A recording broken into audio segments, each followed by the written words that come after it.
The rap world is undergoing a reckoning at the moment, as everyone is looking at the dark secrets that are spilling out. With the news that Diddy might be going away for life, people are now questioning who else might be in line to have their private lives exposed, with the terrible things that they've done to others coming to light and potentially ruining their reputation. And at the moment, it's not just one individual under scrutiny, but it's rap's real power couple who are being placed under the microscope, as they are now facing accusations that range from behind the scenes political manipulation to even murder. It's your boy Luesta, and this is the disturbing alleged double life of Jay-Z and Beyonce. During a recent interview with Piers Morgan, R&B singer and conspiracy theorist Jaguar Wright made several allegations. Although she had been brought on the show to discuss the diddler and how she had been calling him out for years, she went majorly off script and started talking about Hove and the former Destiny's Child singer turned megastar. Why there's no vindication for me? Because for 4 years, I've been screaming, not just Diddy, but Diddy and Jay-Z are monsters, and the victim-making machine kept going on. When Piers pointed out that Hove hadn't responded to all the rumors going around about their friendship after Diddy's arrest, Wright claimed that Jay's underhanded tactics and sneaky ways of avoiding direct involvement have allowed him to stay on top in the industry. That's what he does. He starts little fires everywhere, forces everyone involved to go and carry water while he sneaks away without a response. That changes now, Sean. You must respond. Rather than say he was just an accomplice to evil, she said that in reality, Jay was the connective tissue between many of the big names who have been involved in horrific acts. Harvey Weinstein, Jeffrey Epstein, Robert Kelly, Sean Combs have one person in common, Sean Carter. This has been a fist of tyranny that has been punching through our culture and our society for decades. It must stop.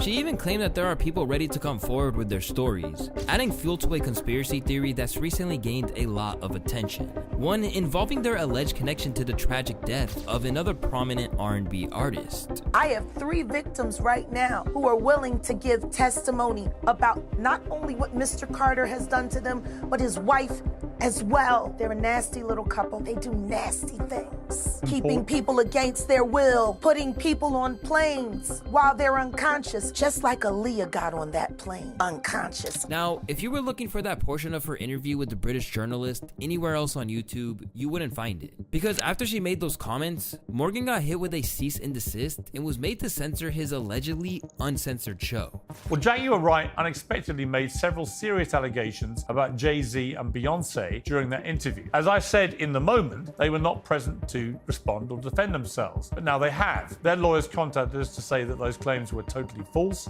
and have no basis in fact, and we've therefore complied with the legal request to cut them from the original interview. Editing interviews is not something we do lightly at a show called Uncensored. Like the proverbial cries of fire in a crowded theatre, there are legal limits on us too, and we apologise to Jay-Z and Beyonce. After it was pulled from air and Morgan had this tail between his legs, their lawyer Alex Spiro labeled the claim as clearly false. There's rumors and then there's nonsense, and this is one step further, he told TMZ. This is a pointed and formal accusation of something. I felt it needed to be responded to. I think somebody reported it was a cease and desist. It wasn't that. It was quite bluntly an ultimatum, which is to remove that false accusation that's demonstrably false, or a court is gonna order you to. So I think he made the wise choice and acted accordingly. Some people agreed with their legal team that you couldn't just make claims like this without any consequences.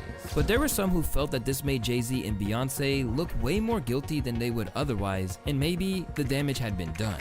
Where there's smoke, there's fire. It's too late to edit it out. The internet lives forever. And I mean, they're right. Once you put something onto social media, it takes on a new life of its own. And these days, there's a lot of people who are wondering now if Jay-Z and Beyonce weren't just in cahoots with Puff, but were just as bad as the diddler himself. Because even after the threats of legal action from Jay and Bey's legal team, Jaguar continued to argue that if Diddy was brought to justice, they would be too. That's always been my focus. They're one and the same. Tell me something. When you have a peanut butter jelly sandwich, if it's just peanut butter, it's just peanut butter. If it's just jelly, it's jelly.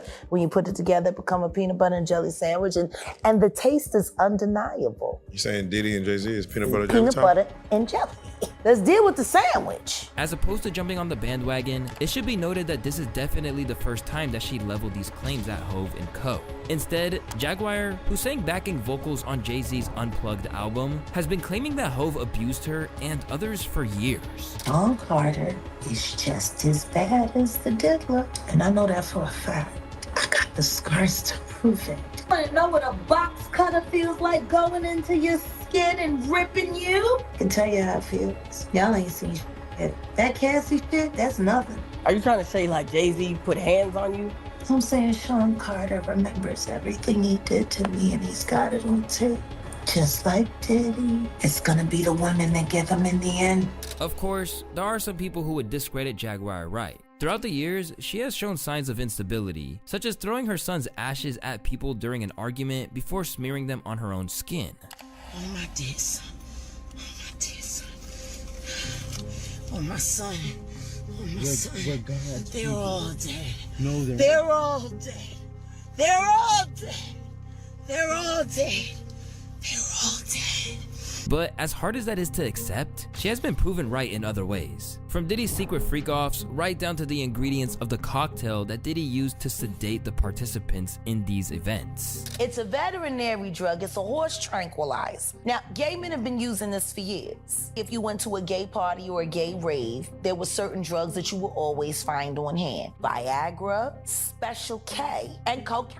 But as headline-grabbing as what she has to say is, Wright is ultimately only one voice in the crowd of people who have suggested that there's something seriously warped going on behind the scenes in Hove's life, right down to fellow 90s hip-hop artists like Lord Jamar. According to him, Hove's indiscretions were a lot better disguised than Diddy's, but the fact that he started dating Beyonce after meeting her when she was just 17 years old, as well as rumors that he got with Foxy Brown when the rapper was 15 and he was 27, should have rang alarm bells. You know, I will say that Jay-Z, if he was doing ill shit like that, he was more quiet about it. You know what I mean? But then, if we be real with ourselves, it was kind of abnormal when he got with Beyonce. Like, she was pretty young when he got with her. There's rumors that he was messing with Foxy Brown when she was pretty young, you know, so there's a lot of those rumors around. But if you ask Jamar, this situation is scarily common when it comes to these high-powered celebrities, and Jay is just one of many people that he had heard some dark things about. You know, I'm not gonna lie, when certain people get to a certain level of fame, I don't know why, but you start to hear little shit about certain people sometimes. If you really think about most of your top celebrities, black celebrities, rappers, I feel like I've heard a rumor damn near about all of them. It could be. Or it could be that motherfuckers gotta join a club in order to get to a certain level. Everybody that goes past a certain point, you'll hear a little, have I heard little shit about Jay-Z? Yup. The whole Foxy Brown situation is one that's had people concerned for a long time. Even when she appeared on his debut album in 1996, the track was recorded 2 years earlier when she was just 15. Then, as her first album emerged when she was 17, it was full of sexually explicit lyrics and had 5 co-writing credits for, you guessed it, Sean Carter. So at this point, Hove and Foxy's relationship seems to be an open secret. Even Jason Lee hinted towards it on a recent IG Live after Puffy's arrest. And then Diddy, that whole empire crumbling got a lot of y'all scared because your favorite rapper was sleeping with a 15-year-old. But listen, here's the deal. But when it comes to Jay's questionable behavior around young women, it doesn't end with those he tries to court. Sometimes, he's threatening teenagers just to get their signature on a contract. During an appearance on Tyra Banks' show way back in the day, a 17-year-old Rihanna let it slip that Jay had been a little forceful in convincing her to sign to Def Jam back when he was still at the helm of the label. Like that, there are 2 ways to leave here, either through the door with the deal signed or through this window, and we're on the 29th floor. So you was like, where's the pen? Where's the paper? I'm signing. Yeah. This may have seemed like a lighthearted anecdote from Riri at the time, but considering everything we now know about how the top figures in hip-hop operate, it lands a little differently. Particularly when you hear some of the stories about how Jay and Bey have allegedly moved through both the industry and their own secretive lives. The name Kathy Coriana White might not necessarily mean anything to you, but for those who are familiar with the dirt surrounding the Carters, she's one of the most interesting individuals in the whole situation. It was alleged that back in the day, Kathy and Jay-Z were engaged in an affair. Eventually, the press got wind of it and tried to follow up. But then, something horrible happened before the truth could come out. The story comes from former entertainment reporter Liz Crockett, who said that she was on the cusp of blowing the whole thing wide open when tragedy struck. In August of 2011, I was working as a senior editor for Star Magazine. My boss asked me to look into online blog reports claiming that a woman named Kathy Coriana White, who friends called Corey, was having an affair with Jay-Z. The blog that reportedly first broke the affair story was published by Hollywood Street King in an article titled "Busted: Jay-Z Caught Cheating on Beyonce with Kathy White in August of 2010. I managed to get a hold of Kathy at her job in New York over the phone. I then uncovered photos of Kathy hanging out with Jay-Z and Diddy at Tao nightclub in Las Vegas. So I called her back and asked her about the photo evidence that debunked her initial claim that she had never met or hung out with Jay-Z. At this point, Kathy expressed to me that she would consider going public with her story. Days later, I tried to reach her at her work with no luck. I finally got a hold of one of her colleagues and I asked her if she knew why Kathy had been MIA. Her colleague shockingly told me she's dead. This story has gained plenty of attention over the years, even becoming the focus of a full video by Trap Lord Ross, who hinted that there might be more beneath the surface than we initially thought. But her friend and colleague Claudia Jordan has pushed back and has since tried to dead the story. Still, it continues to grow arms and legs, with people even theorizing that Ye hinted towards the situation between White and Jay-Z on the infamous track Blood on the Leaves when he said, "He only wanna see that ass in reverse, $2,000 bag with no cash in your purse. Now you sit in courtside, wifey on the other side, gotta keep them separated, I call that apartheid." Then she says she's pregnant, that's the night your heart died. Now you gotta go to your girl and report that. Main reason, cause your pastor said he can't abort that. Obviously, Ye and Kanye have a complex relationship that could be deserving of its own video one day. But it wouldn't exactly be the first time that he blew the whistle on his former mentor and said more than he should have. Because when they had fallen out in the past, Ye seemed to suggest that there was more reasons to be afraid of Hove. I've been sent here to give y'all my truth, even at the risk of my own life, even at the risk of my own success, my own career. Jay-Z called me, bro. You still ain't called me. Jay-Z called me. Hey, bro, Jay-Z, I know you got killers. Please don't send them at my head. Just call me. Talk to me like a man.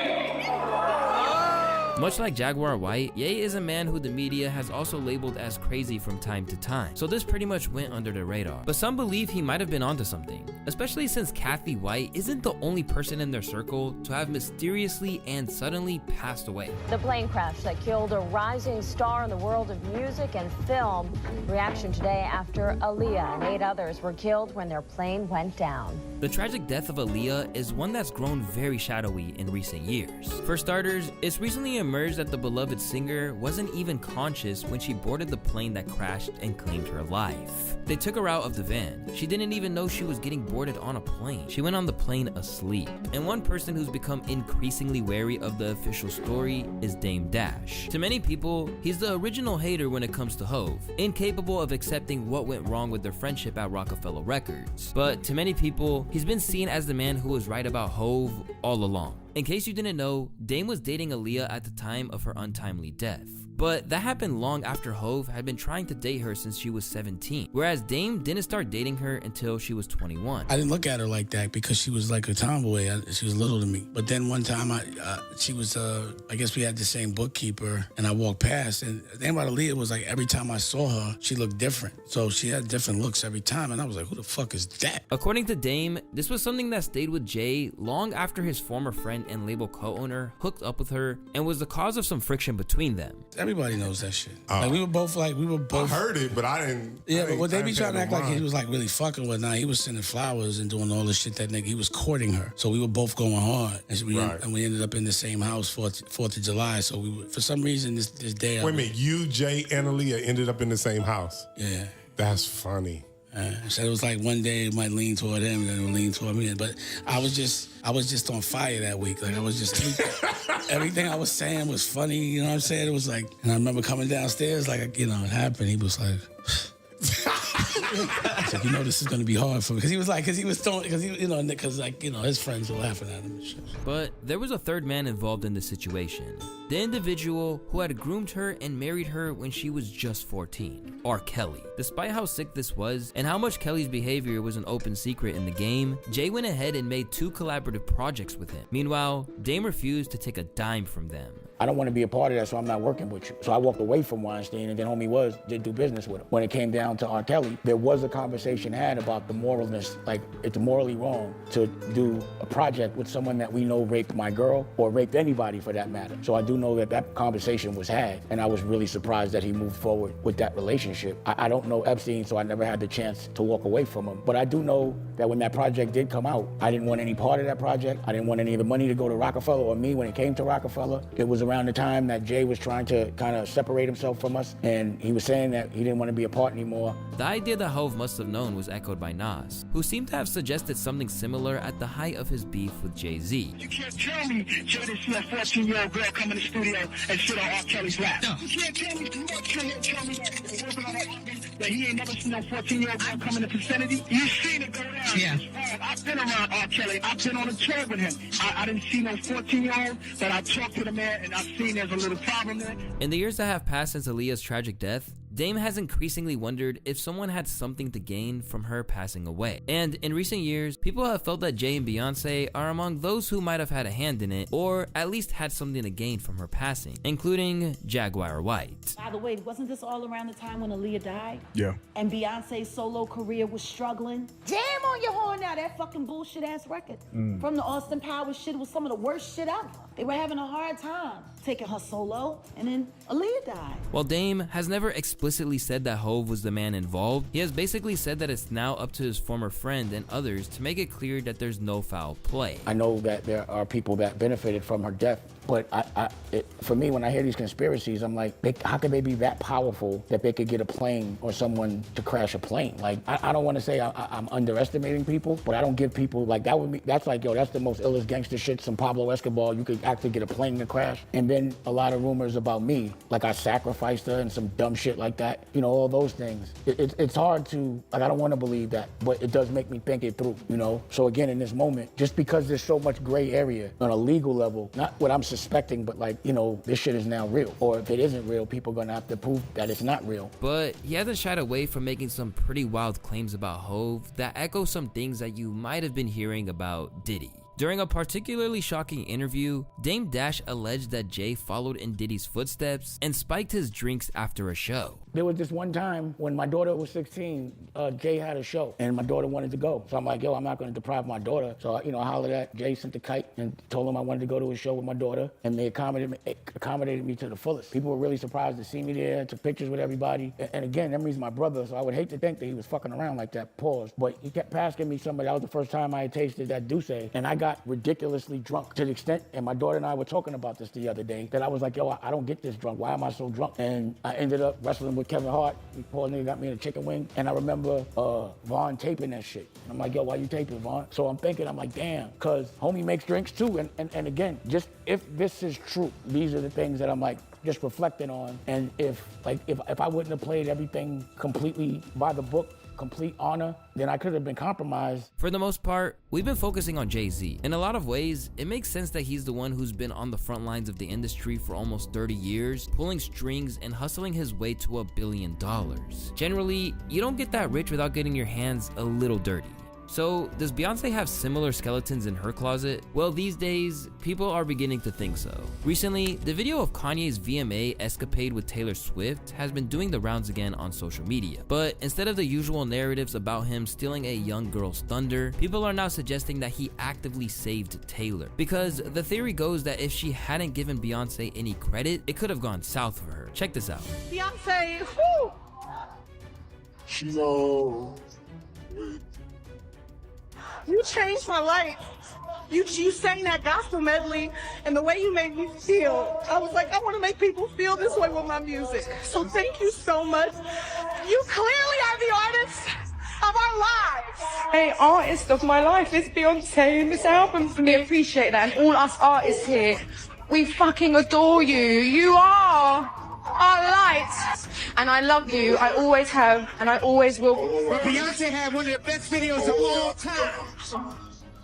For Ye fans, this whole scenario has been a real layup, as it means that people are posting positive comments about him for a change. But even if there's nothing to really substantiate that theory, it doesn't change the fact that she has lost 4 million followers since March 2024. If you're keeping tabs, that's around the same time that things started to get wild with Diddy's case. And just as Jaguar White has been going at Hove, there are people inside Beyonce's inner circle who have suggested that there's darkness underneath the surface there as well. Identifying himself as her former bodyguard, a TikToker who goes by the name of Uncle Ron has started sharing some wild stories about Beyonce and Hove, only for those TikToks to also be taken down. For one thing, he said that she had a pretty severe addiction, and this was for Hove's benefit. See, hardly nobody knows, but I'll say it, man. Yeah, Beyonce's on drugs. She been on them for a long time, and you keep her that way. Y'all wish it what you wish it to stay on top. But there's one thing about me, bro. I can't be bought. In a separate video, he threatened to expose them, claiming that they might take drastic action to silence him with the kind of dirt he had on them, including but not limited to them ending other R&B singers' careers and even their relationship being a sham. Beyonce and Jay-Z will do anything to destroy anyone who speaks out against them. Okay, I get the threats, but you have to remember one thing. I know your deepest secrets. I know so much about you and what you've done. I know so much on how you got where you are, how you stepped on many people. Beyonce, how you guys ended Carrie Hilson's career because she said something about you. That's how hateful you guys are, how you step on anybody to stay on the top. So remember, your relationship was a business relationship, financial, to get to the top, to become billionaires. There's no love there. From there, Uncle Ron continued, claiming that he would drop evidence if they ever challenged him. Remember, all the receipts, all the proof, the old school footage, I still have it. Now, it's hard to validate if a lot of what he's saying is fact, but there are comments from Carrie Hilson from years ago where she tries to explain why she disappeared from the music industry for 7 years after shading Beyonce on the track Turn It On. Although she didn't go too much into detail, it's clear that there were repercussions for that. It's the price you pay, when you're early in your career, you feel that you have to listen. And when you buck, they buck harder. And they make threats, and those threats are huge ones. And you know what I mean? You don't feel like you have a choice. I really didn't feel like I had a choice. It was do this or this will happen. And I'm young, I'm early 20s, and I'm like, they're like, sing this song. You don't have it, you're here for a couple hours. I flew in town. It's that. It's the whole, if you don't, then blank. So you learn though. You learn to fight harder. I didn't have enough fight in me I was maybe 20, 21. I didn't have enough fight in me. But the whole thing gets even crazier because unfortunately, just months after unveiling his TikToks about Jay and Beyonce, Uncle Ron's family would take to his TikTok to announce that he had passed away. Let's make this clear. No one is saying that Hove and Beyonce did anything. After all, he could have died of natural causes. But when you consider everything that's emerged as of late, you can bet that this sure isn't going to stop the conspiracy theories from coming. And who knows? If any of this is true, they might end up in a cell right alongside Diddy. If you didn't know by now, hip-hop is full of wild conspiracy theories. And if you want to get more acquainted with more of them, just check out some of the videos on the screen. As always, I want to thank y'all for watching today's video. Don't forget to drop a like and subscribe for your boy, and I'll catch y'all on the next one. Peace.